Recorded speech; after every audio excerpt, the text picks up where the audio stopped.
Strange World is a journey of discovery spanning generations, and the adventure is filled with secrets and Easter eggs just waiting to be found. One of the deeper cuts and arguably the hardest Easter egg to find might just be the seemingly unimportant book in the top right corner of the last shot. Though hard to see, there's a big A stitched underneath the strange gold embossed lettering. That lettering just so happens to be the Atlantean language, created for a specific Disney animated movie. What movie? Translate it and you get the answer. Atlantis, the Lost Empire. But that's another story for another day. Let's get to our adventure. Meet Jaeger Clade, voiced by Dennis Quaid, whose ventures made the Legacy grade. Haha, okay, I'll stop. Jaeger is an explorer whose calling is to venture past the mountains surrounding his home of Avalonia, with his son at his side, Searcher, voiced by Jake Gyllenhaal. Did you know that this is the second time Quaid and Gyllenhaal have played father and son? The last time was way back in 2004 in another movie with less than subtle environmental ramifications, the sci-fi disaster flick The Day After Tomorrow. You don't remember that? Don't worry, you're not alone. During an interview with Yahoo Entertainment, Jake Gyllenhaal was surprised to hear Dennis Quaid played his dad too. I guess it's understandable since in that movie they had very little screen time together. Okay, maybe not. Just like Quaid and Gyllenhaal, Jaeger and Searcher have a lot of time to make up for. 25 years ago, the two split up after Searcher discovered Pando, an electrified plant that can be used to power his home community of Avalonia. With that, Searcher felt he had, searched and was ready to go home. But Jaeger decided to journey on, leaving only a compass for his son to remember him by. Did you know that Pando is actually inspired by a group of trees with the same name? This group of trees are actually one interconnected organism, and they're a colony of aspen trees found in the state of Utah. The way Pando is used in the movie is pretty interesting. In Avalonia, the Pando pods are harvested and placed inside canisters that work a lot like batteries. Just one look at those canisters and you'll instantly feel like they were engineered by the same team that created the Scream-turned-laugh canisters in the Pixar classics Monsters, Inc. and Monsters University. Did you know that Pando was given a sort of product mascot? Like Tony the Tiger or Poppin' Fresh, aka the Pillsbury Doughboy? Unfortunately, the scene having to do with him was sadly cut out of the film. But you can still find his likeness around town in Avalonia, from this public recharge station to a Pando-charged billboard. There are a few other fun secrets connected to the Pando pods. At one point, Searcher goes for a trunk filled with Pando. As soon as he puts it down, pause. What do we got? Well, there are two stickers letting us know to be careful because there's Pando inside. But one sticker points to a painted-on label, WDAS61VEN. A113 it ain't. So what exactly does it mean? Well, partially it's an initialism. WDAS stands for Walt Disney Animated Studios. As for the 61, is that the year the studio was founded? Far from it. The studio was founded in 1923, and its first feature film wouldn't get made until 1937. But we're not far off. If you count up the number of feature animated films produced by the studio, Strange World makes number 61. So what's this VEN then? Well, that's short code for Venture, the name of the ship that takes Searcher and company on their latest mission. More on that in a second, but first, a resource like Pando is just begging to be used as another famous Easter egg. In fact, almost right out of the gate, take a look at the moment Searcher discovers the little green pods. When he gets a closer look, there is one pod on the vine that's overlapping two others. Yep, there it is, a hidden Mickey. Back to the mission. The Venture is a ship that belongs to President Callisto Mall, voiced by Lucy Liu. Did you know the Venture was inspired by other vintage movie vessels? Not other airships, but submarines. You can see the influence of designs like the Proteus submarine from 1966 Fantastic Voyage, as well as the Nautilus submarine from Disney's own 1954 adaptation of 20,000 Leagues Under the Sea. In fact, much of the movie pays tribute to classic science fiction stories like 20,000 Leagues Under the Sea, Around the World in 80 Days, and Journey to the Center of the Earth, all of which were part of the best-selling book series called Adventure Extraordinaires, which was written by the 18th century French author Jules Verne. Wow, talk about being ahead of his time! Of course, the art of the movie is also taken almost literally from the pages of old pulp adventure novels and comics, which co-director Don Hall enjoyed in his youth. Even the movie title's font is inspired by the font of another famous adventure series, the Indiana Jones movies.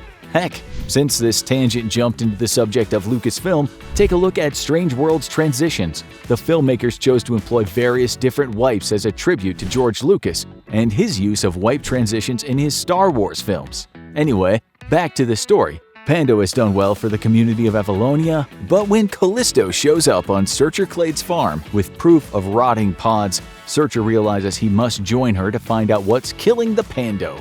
Aside from Callisto's crew, he's joined by his pilot wife Meridian, played by Gabrielle Union, as well as their son Ethan, voiced by Jabuki Youngwhite. They even bring along the family dog, their three-legged Bernedoodle, Legend.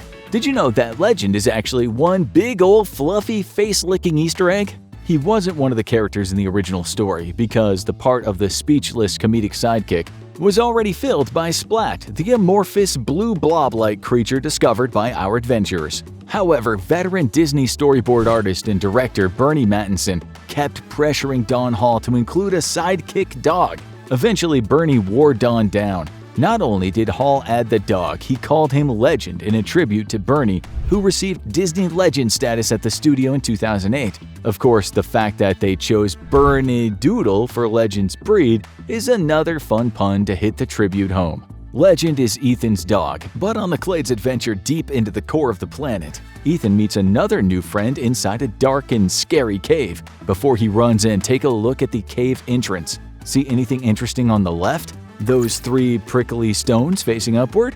It looks like we found another hidden Mickey. Inside the cave is where Ethan meets Splat for the first time. As I said earlier, Splat doesn't speak so much as make sounds. And he also doesn't really have a face either. In fact, many of the underdwellers of Avalonia are the same. Beautifully rendered creatures without human-like ears, eyes, or a nose. The animators looked to another memorable Disney character for inspiration on creating lively beings without conventional facial features: Magic Carpet from Disney's Aladdin. Of all the breathtaking life forms to behold, the Clades encounter one very important humanoid life form. Enter Jaeger Clade. Again, things couldn't be more awkward for the three generations of Clade men. Jaeger and Searcher have no choice but to face the fallout that took place between them so many years ago. Meanwhile, in meeting his grandfather, Ethan is building up the confidence to face his own dad and come clean about what he really wants for his life. To break the tension, the three decide to have a good old-fashioned pickup game of Primal Outpost? I mean, it's not Chutes and Ladders, but I guess it'll do. In fact, Chutes and Ladders isn't even Chutes and Ladders in this universe, it's rungs and rafters. We learned this thanks to one of Callisto's crewmen, Caspian.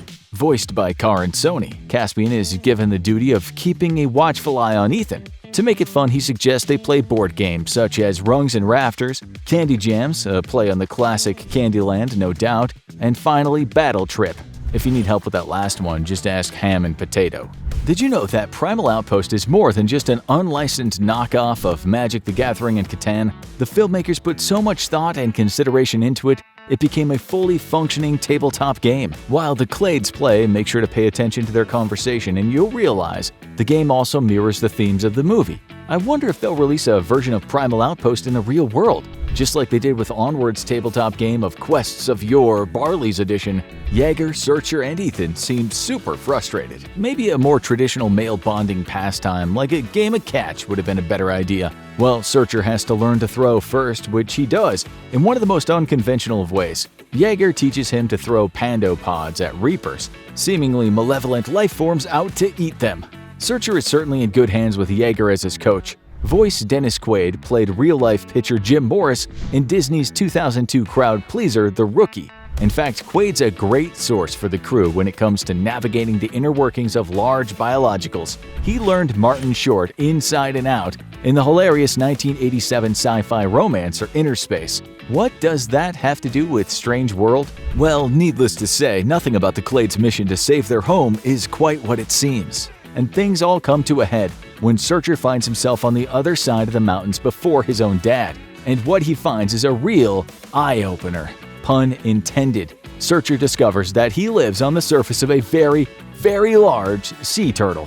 Did you know that this plot point is rooted in real life? I'm not saying that we all literally live on the shell of a turtle, but the concept is rooted in ancient mythological beliefs held by Chinese and Hindu cultures, as well as the early indigenous peoples of the Americas. In the immortal words of Crush, "Dude, Maybe the strangest thing about Strange World is the fact that there is no post-credit sequence, but that doesn't mean you shouldn't pay attention when the credits start to roll. Near the production babies section, be on the lookout for a 5-pointed character. Kinda looks like a star, doesn't it? Rumor has it you're looking at a character from Disney's next animated feature, Wish. I hope you liked this video and found some cool things you missed the first time around in Disney's Strange World.